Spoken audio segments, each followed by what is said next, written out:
What if the very institution you built, a place meant to serve and uplift, was quietly turning people like you away?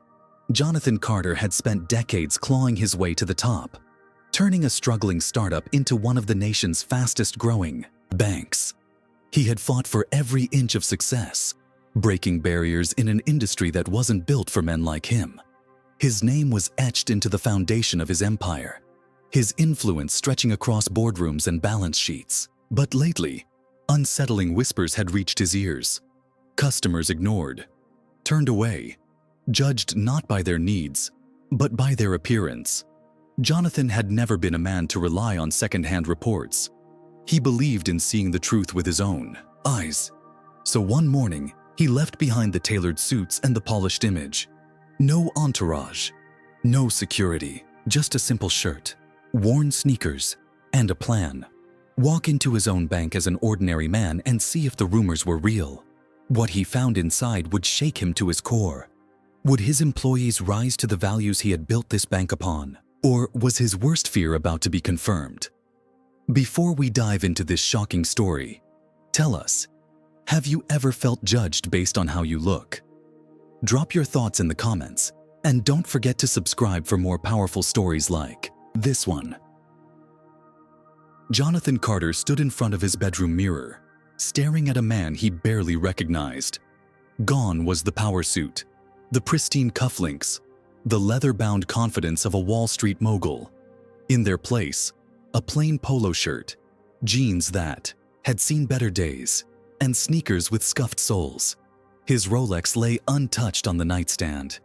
Today, he was no billionaire, no banking tycoon, just another customer stepping into his own institution. A part of him wondered if this was all unnecessary. Maybe the complaints were overblown. Maybe his employees upheld the principles he had spent years instilling. But doubt nagged at him, a whisper he couldn't ignore. He hailed a cab instead of calling for his usual driver. The streets of downtown Los Angeles blurred past as he rehearsed the possibilities in his mind. He had built this bank on trust, on service, on the belief that everyone, no matter their background, deserved financial opportunity. If his own employees were betraying that mission, he needed to know. As the cab rolled to a stop in front of one of his branches, he took a slow breath. The sleek glass doors gleamed in the morning light, a beacon of modern banking. But the moment he stepped inside, everything changed. The cool, sterile air of the bank carried the scent of fresh paper and faint traces of cleaning solution. A few customers milled about, some seated, others waiting in line. Promotional posters lined the walls, promising customer-first service and personalized banking experiences. Jonathan took a few steps forward, then stopped. Not a single employee acknowledged him. He glanced at the receptionist, a woman with thin reading glasses perched on her nose, typing away at her keyboard. He stood there, waiting for a nod, a glance, any sign that she noticed him. Nothing. A man in a tailored suit walked in behind him, and in an instant, the energy shifted. The receptionist straightened, smiled warmly, and greeted him. "Good morning, sir. How can we assist you today?" Jonathan watched as the man was ushered toward a teller almost immediately. His jaw tightened, but he forced himself to stay composed. Maybe it was an oversight. Maybe he just needed to step forward. He moved to the counter where a young teller, a woman in her late 20s with perfectly styled curls, was finishing up with a customer.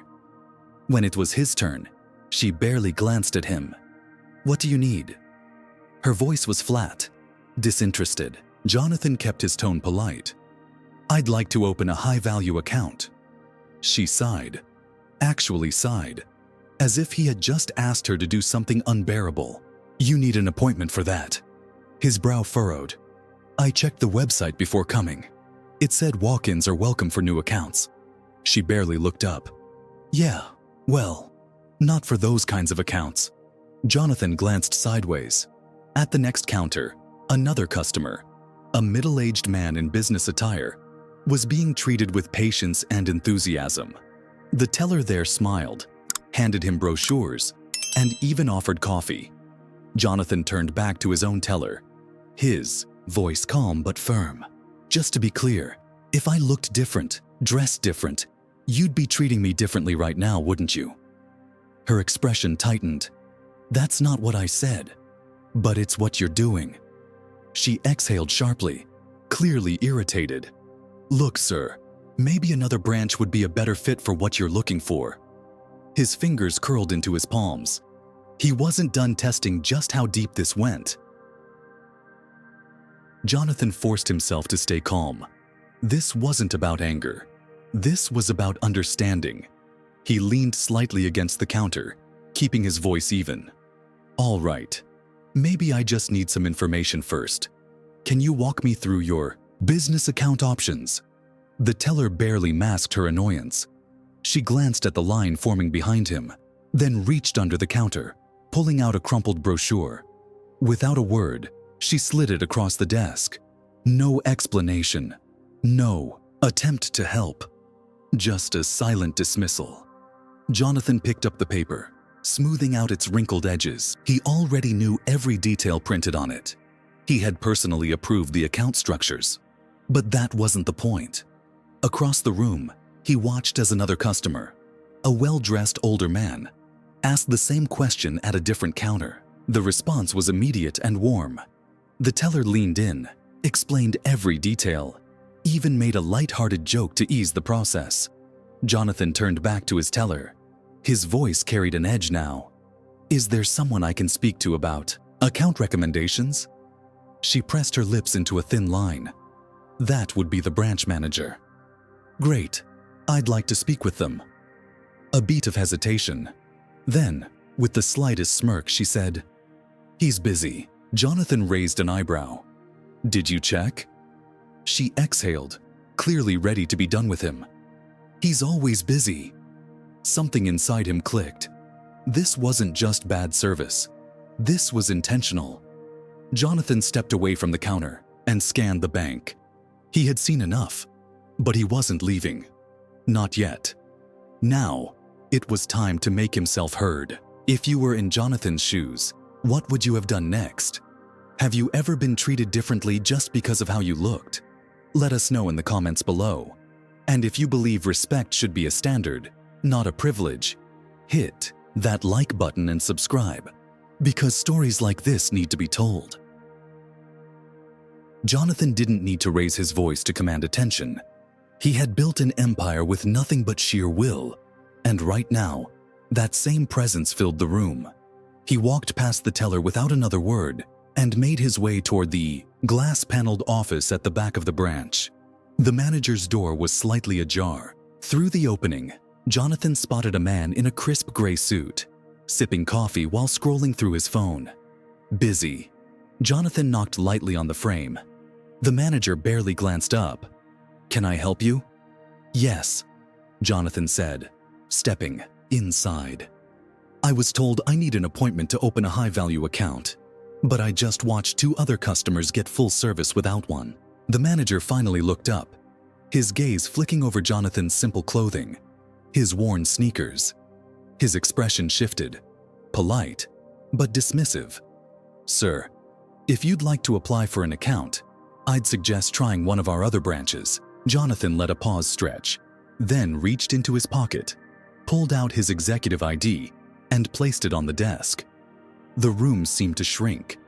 The manager's eyes darted from the ID to Jonathan's face, then back to the ID. His throat bobbed as he swallowed hard. Mr. Carter, I didn't realize." Jonathan tilted his head. Didn't realize what? Behind him, the teller who had dismissed him earlier peeked around the corner, her face pale. The receptionist who had ignored him suddenly looked very focused on her keyboard. The silence stretched. Jonathan let it. Then he spoke, his voice calm but sharp enough to cut through the air. "You didn't realize I was someone who mattered?" The manager opened his mouth, but nothing came out. Jonathan leaned in slightly, his gaze unwavering. "Tell me, if I hadn't revealed who I was, how would this have ended? Would you have called security? Escorted me out? Let me walk away thinking I wasn't good enough for my own institution? The manager stammered. Oh, of course not, sir. Jonathan straightened. But you already did. His words hit like a hammer. The weight of the moment settled over the room, thick with discomfort. No one dared to speak. No one could. Jonathan let the silence stretch, watching as the reality of the situation sank in. The manager's face remained frozen in shock, but Jonathan saw the flicker of panic beneath it. The teller who had dismissed him stood near the counter, arms crossed, tightly over her chest, her eyes fixed on the floor. He reached into his pocket, pulled out his phone, and tapped the screen. A quiet moment passed before he spoke. "Mrs. Holloway," he said when his executive assistant picked up, "I need an internal audit launched at the downtown branch, effective immediately." The manager paled. "Yes," Jonathan confirmed. "Today. And while you're at it, have HR pull every customer complaint filed here in the past 6 months. I want names. I want details." The employees shifted uncomfortably. Some exchanged glances, others looked straight ahead, hoping they could disappear into the background. They couldn't. Jonathan ended the call and slipped the phone back into his pocket. Then he turned to the manager. "You have 1 hour to gather your staff in the Moore conference room," he said evenly. "We're going to have a conversation about what kind of bank this is, and more importantly, what kind of bank it's going to be." The manager hesitated, then nodded stiffly.